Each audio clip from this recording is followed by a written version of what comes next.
semaine dernière était le Kinus HaShluchot, la convention des femmes émissaires du Rabbi à travers le monde. Comme j'ai mentionné la semaine dernière, cette année, il n'y avait que environ 1200 femmes Bli Ayin Hara qui sont venues à Kronait dû au Covid, autrement il serait au moins 4000. Mais d'habitude, quand il y a le Kinus HaShluchot pour les femmes ainsi que pour les hommes, il y a aussi un programme pour les enfants. Les hommes, ils amènent les garçons, les femmes, ils amènent les filles.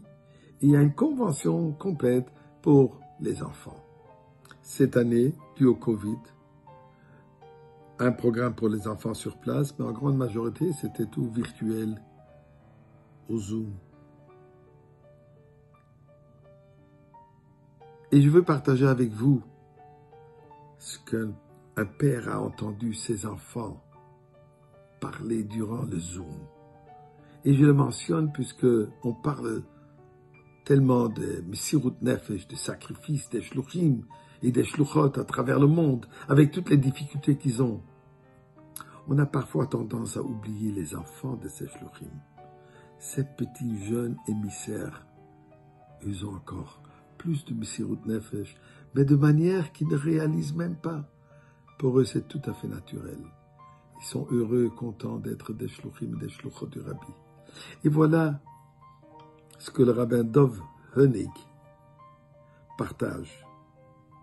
Lui et sa famille, ils sont des émissaires en Chine. Et il rentre juste dans la chambre où ses deux filles, Khani de 9 ans, Moussia de 7 ans, sont branchées sur l'Internet en train de participer dans la convention qui a lieu pour les shluchot, les jeunes filles émissaires. Et il y a quelqu'un qui parle d'une manière très, très émotionnelle du sacrifice des jeunes shluchot qui sont à travers le monde, dans des endroits éloignés, sans amis, sans connaissances, sans bonbons cachers. Et celui qui présente ce concept parle d'une manière très émotionnelle et apprécie, souligne ce Messirut Nefesh de ses enfants. Et voilà ce que le rabbin Hoenig entend. Sa fille Shani et Khani, je m'excuse, et Moussia se tournent vers leur père et disent « Papa et Tati, tu te rends compte ? Il y a des enfants qui souffrent, qui sont seuls, qui sont éloignés, ils n'ont pas d'amis, ils n'ont personne, et ils ont même pas du Halav Israël, ils ont rien. Mais ce sont vraiment des tzadékètes. Ils sont extraordinaires, ces filles. » Et Rabbi Hoenig qui pense pour lui-même. Mais est-ce que mes enfants ne réalisent pas que c'est eux? Ils n'ont rien. Il raconte, il est quelque part dans la province de Sichuan, dans l'ouest de Chine. Aucun autre enfant avec qui jouer. Dû au Covid, ça fait déjà 2 ans qu'ils n'ont pas voyagé, rencontré leur famille en Eretz Israël. Enfermés dans leur maison.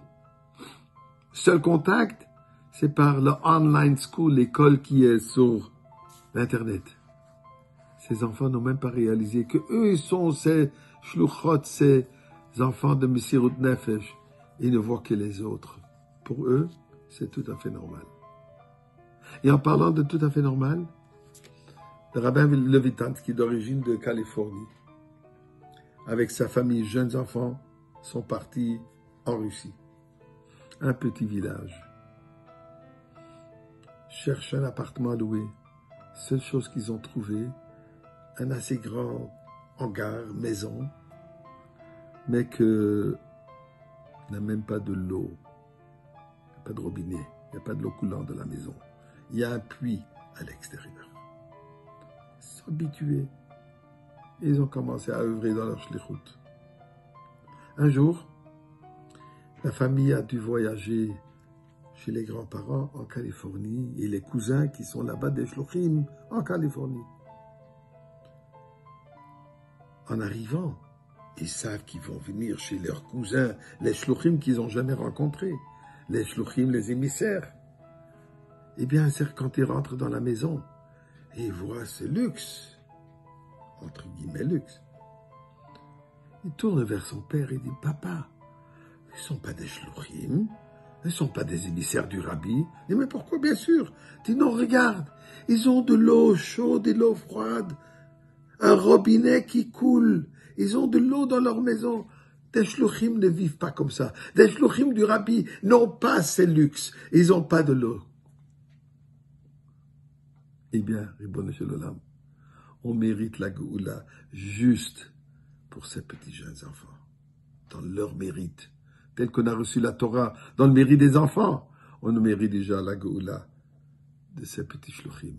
Et que Dieu fasse que ces shluchim se retrouvent déjà, nous tous, avec le Meshalleach dans le Beth Amikdash ce Shabbat.